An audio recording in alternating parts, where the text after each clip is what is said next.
Good evening. Welcome to South Asia Newsline. I'm Lipakshi Khurana. Here are the top stories we're tracking for you on Monday, the 31st of January. Indian Parliament begins budget session amid pandemic.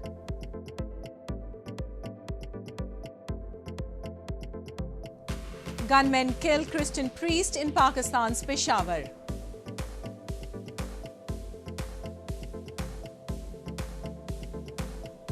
And Taliban to reopen Afghan public universities, no word on female students.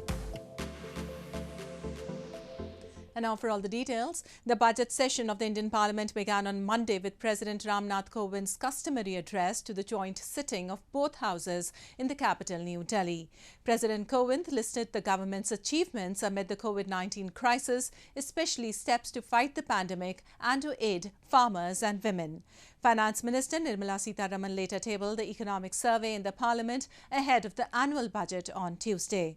India has forecast its economy will grow 8% to 8.5% for the fiscal year starting in April, down from 9.2% projected in the current year.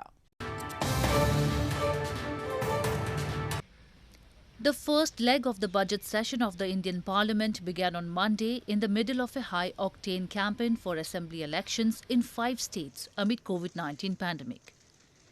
Addressing the nation ahead of the budget session, Prime Minister Narendra Modi said the session will be made as fruitful as possible and urged lawmakers to hold discussions with an open mind to take the country on the path of development. President Ram Nath Kovind addressed the joint session of both houses of the parliament, where he highlighted government's welfare schemes, asserting that the government is working on schemes to ensure no one sleeps hungry. President Kovind's speech covered a range of issues concerning India's development journey in its 75 years of independence, farmers' issues, the country's COVID-19 vaccination program, defense exports, Afghanistan crisis, among others. कोविड-19 के खिलाफ इस लड़ाई में भारत के सामर्थ्य का प्रमाण Covid vaccination programme में नजर आया है।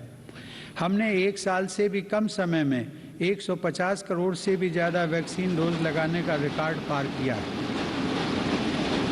आज हम पूरी दुनिया में सबसे ज़्यादा वैक्सीन डोज देने वाले अग्रणी देशों में से एक हैं। Finance Minister Nirmala Sitharaman later tabled the Economic Survey 2021-22 in the Parliament ahead of the annual budget on Tuesday. As per the report, India will see a growth of 8% to 8.5% for the coming fiscal year that starts in April, down from 9.2% projected in the current year. India's economy has been on the mend after the government lifted mobility measures in June to curb the spread of coronavirus, after contracting 7.3% in the previous fiscal year. But after a surge in Omicron cases early this month, many private economists and the International Monetary Fund has cut growth estimates to 9% from an initial 11% estimate. The Finance Minister will table her 4th State Union budget on Tuesday, with financial statements and tax proposals for fiscal year 2022-23. The focus of the budget is expected to be on further accelerating India's pace of recovery from the pandemic shock. And schools and colleges reopened in India's southern Karnataka state on Monday as authorities have begun easing restrictions amid a decline in fresh COVID-19 infections in recent days. Amid a growing louder call from parents, several other states, including Jharkhand, Tamil Nadu and Rajasthan, are also set to resume physical classes from Tuesday. Schools and colleges reopened in Bengaluru city of India's southern Karnataka state from Monday, while adhering to COVID-19 protocols, as authorities have begun easing restrictions amid a decline in daily infection rate in recent days. Amid a growing louder call from parents, authorities in several other states, including Jharkhand, Tamil Nadu, Telangana and Rajasthan, are also set to resume physical classes from February 1st. We are maintaining the social distance also, and almost all the children are wearing the mask.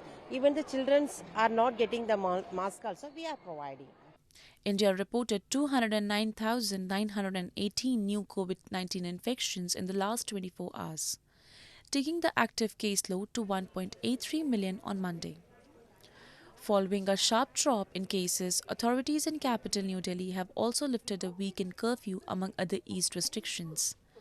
However, health officials have warned against complacency and defying COVID-19 protocols. About 75% of the country's 939 million adult population has received 2 primary vaccine doses of COVID-19. Health experts have said because of the robust vaccination drive, only 5 to 10% of the infected have sought hospitalization, compared with 20 to 23% during the Delta-driven last wave that peaked in May. And in news from Pakistan, a Christian priest was shot dead and his colleague wounded by unidentified gunmen who opened fire on them as they were returning home from Sunday Mass in Pakistan's Peshawar city. The attack has drawn widespread condemnation. Minority Christians and Hindus have long faced targeted violence and curbs on practicing religion in Pakistan. Gunmen shot dead a Christian priest and wounded his colleague in an ambush in Pakistan's northwestern city of Peshawar on Sunday. Police officer Harun Khan said the attackers opened fire on a car carrying home cleric William Siraj and his colleague Naeem Patrick from their church in Peshawar's Chamkani area. No one immediately claimed responsibility for the shooting. The region has seen a surge of militant attacks in recent days, many of them claimed by Tehreek-e-Taliban Pakistan or TTP, a group which associates itself with the Afghan Taliban. दो पादरी जो है अपनी इबादतगाह से church से निकले तो उनके ऊपर कातिलाना हमला हुआ रिंग रोड के ऊपर और उसमें से एक पादरी जो है वो जाबहक हुआ दूसरे जो है वो ज़ख्मी हैं अभी अस्पताल में। ये अभी जा रहे थे क्वाटी, ये इधर से जमील चौक से पढ़ते हैं, इन्होंने वापस जाके टर्न लिया तो इधर सामने जो है नहीं है, ये मदीना मार्केट के सामने स्टोर है, इसके सामने बंदे खड़े थे, उन्होंने फायरिंग की है। Tahir Mahmood Ashrafi, Special Representative of Pakistan's Prime Minister for Interfaith Harmony, condemned the shooting on Twitter and said attacks on minorities will not be tolerated. Minority Hindus, Christians and Sikhs have long faced targeted violence and curbs on practicing religion in Pakistan. In 2013, at least 78 people were killed in a suicide attack outside an Anglican church in Peshawar after Sunday Mass. Moving on, locals have lamented Gilgit-Baltistan continues to remain neglected as Pakistan government has kept the youths in the region bereft of any job opportunities, while failing to bring about any development to attract the private sector. They blame scores of people from other areas are hired, while youngsters of Gilgit-Baltistan are not selected for government jobs despite being qualified. Despite being the gateway to multi-billion-dollar China-Pakistan economic corridor, Gilgit-Baltistan continues to remain neglected, with locals lamenting that Pakistan government has kept them bereft of jobs and any development. Residents have pinned the rising rate of unemployment to the government's failure to develop private sector in the illegally occupied region. They said although youths are highly qualified, even the government hires employees from outside the region, leaving many of them deprived of job opportunities.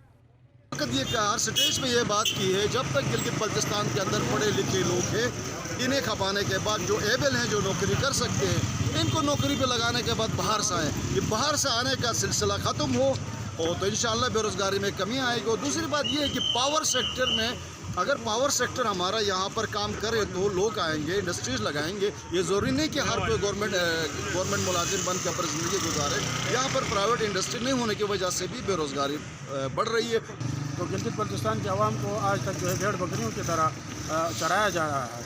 तो हम चाहते हैं गिलगित बल्तिस्तान के को दाखिली खुद मुख्तारी दी जाए, गिलगित बल्तिस्तान के आवाम को जो है अपने फैसले करने का इख्तियार दिया जाए। Meanwhile, prices of LPG gas and firewood are also skyrocketing in Gilgit-Baltistan amid an all-time high inflation and the harsh cold winter season, making it difficult for the poor to survive. Massive protests have also been held by locals in recent days over an acute shortage of food supply and rampant black marketing. But the Pakistan government has repeatedly turned a blind eye to the problems faced by the people in the illegally occupied territory.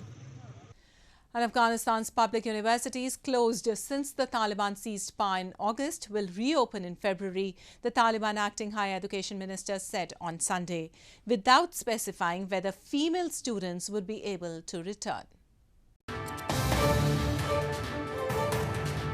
Afghanistan's acting Higher Education Minister Sheikh Abdul Baki Haqqani told a news conference on Sunday that public universities in the country closed since the Taliban seized power in August will reopen in February. Haqqani said that universities in warmer provinces will reopen from February 2, while those in colder areas would reopen on February 26th. However, he did not specify whether female students would be able to return, nor did he say what arrangements, if any, would be made for female students. Taliban officials in the past have suggested that women could be taught in separate classes. So far, the Taliban government has reopened high schools for boys only in the most part of the country. Some private universities have reopened, but in many cases, female students have not been able to return to class. Western governments have made education for female students a part of their demands as Taliban seek more foreign aid and unfreezing of overseas assets. The hardline group took over the country on August 15 as foreign forces withdrew. Spituk Gustor Festival is a celebration of peace and prosperity. The two-day annual Buddhist festival was held with limited number of visitors and COVID-19 safety protocols in India's northern Himalayan territory of Ladakh on Sunday. The main attraction of the annual festival were traditional mask dance performances by monks depicting stories of good prevailing over the evil. The annual Spituk Gustor Buddhist Festival began with limited number of visitors and COVID-19 safety protocols in India's northern Himalayan territory of Ladakh on Sunday. The two-day monastic festival at the Spituk Monastery saw traditional mass dance performances by monks on the rhythmic beat of musical instruments, depicting stories of good prevailing over the evil. Every year, thousands of visitors used to congregate at the cold desert city to witness the spectacular festival. However, with the pandemic looming large over the country for the past 2 years, the visitors were barred from the festival and only a handful of locals were seen witnessing the dance performances at the monastery. इस बार स्पितुक जो monastery में है जो यहाँ पर दर्शन के लिए आया वो काफ़ी कम लोग हैं, कम मात्रा में लोग यहाँ पर आए हुए हैं क्योंकि इस कोविड की वजह से मोनास्ट्री से भी एक नोटिस जारी किया हुआ है कि कम मात्रा में आने के और बिल्कुल ही ना आने के लिए बोला गया है, लेकिन दर्शन तो साल में एक ही बार होता है तो देखने को मिल रहा है, तो थोड़ा बहुत लोग यहाँ पर मार्क्स डांस देखने के लिए आया हुआ है. During the festival, monks wear colorful traditional attires and masks and performed the charm dance, a traditional dance form depicting various idols worshipped by the community. The festival is celebrated on the 28th and 29th days of the 11th month as per the Tibetan lunar calendar for world peace and prosperity and symbolizes the victory of good over evil. The festival came to a close on Monday. An Indian athlete hailing from eastern Odisha state attempted the most number of knee strikes in 3 minutes while wearing 5 kilogram weights on his ankles to enter the Guinness Book of World Records on Sunday. Sachin Behera broke the record of Pakistan's Mohammad Rashid by performing 204 knee strikes.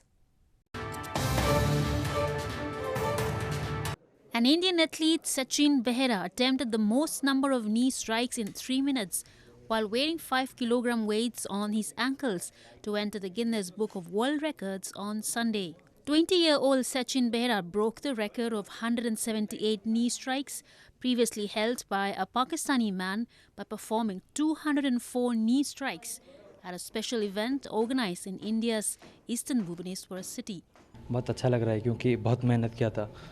4 month हो चुका था, Guinness book record के लिए apply किया था. उसके बाद corona की वजह से थोड़ा मैं रिकॉर्ड नहीं कर पाया था. थोड़ा गाइडलाइन के बाद मैं आज रिकॉर्ड सक्सेसफुली ब्रेक किया हूँ.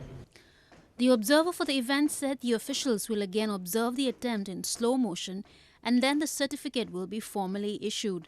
Behera, who hails from Odisha state's Nopara district, is also known as the knee striker of India. He has also won several prizes in sprinting events. Well, that's all we have for you from South Asia this evening. Now our viewers can watch the show on SouthAsiaNewsline.com. You can also visit us on Facebook.com/SAsiaNewsline and follow us on Twitter @SAsiaNewsline. That's all in tonight's edition. We'll see you same time tomorrow. Good night.